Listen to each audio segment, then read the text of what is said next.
The UAE might actually be the most welcome country on the entire African continent. Over the past decade, it signed more than 150 visa agreements, more than any other country, and jumped from 65th to 8th in the world. It's now the strongest passport in the entire Arab world and the first Middle Eastern nation to break into the global top 10. We'll talk more about the UAE later, but watch how often it shows up when we're covering African nations. It's everywhere. Welcome to part 3 of exploring the Reciprocity Index. It's the ratio of how many countries a nation lets in visa-free or with easy entry compared to how many places their own passport can go. The higher the score, the more the country returns the favor, and the lower it is, the stricter their borders are. The first country we're covering today is Canada, with a reciprocity score of 0.29, allowing in 53 countries and the ability to visit 184 countries. It's honestly really close to the US's welcoming map with the addition of roughly 10 more countries. One of the weirdest things I found on this map is that citizens of Papua New Guinea can visit Canada nearly visa-free. Next up is Myanmar with a score of 0.29. Their map looks vastly different than Canada, only allowing in 13 total countries, all of them in Southeast Asia with the exception of Russia. Most of the 13 countries allowed in are regional partners like Laos, Indonesia, and Thailand.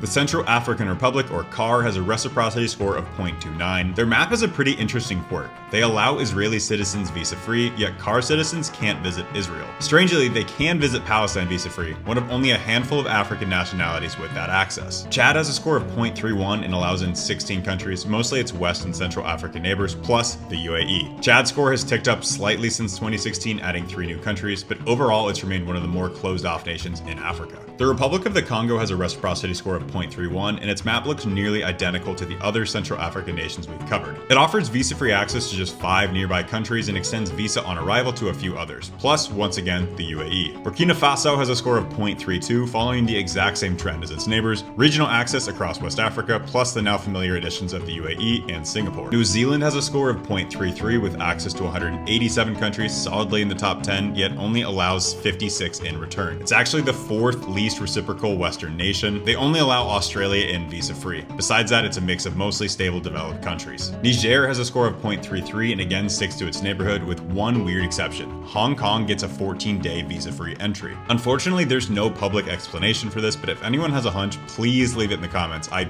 can't figure it out. Yemen has a score of 0.38, holding the 4th weakest passport in the world, and it doesn't score much higher in the welcoming side either. They only allow in Hong Kong visa-free, which was actually added around 2017, plus Malaysia and most nearby Arab countries visa on arrival. Don't forget, I'm covering every single country in the world in this series, so make sure you're following so you don't miss yours.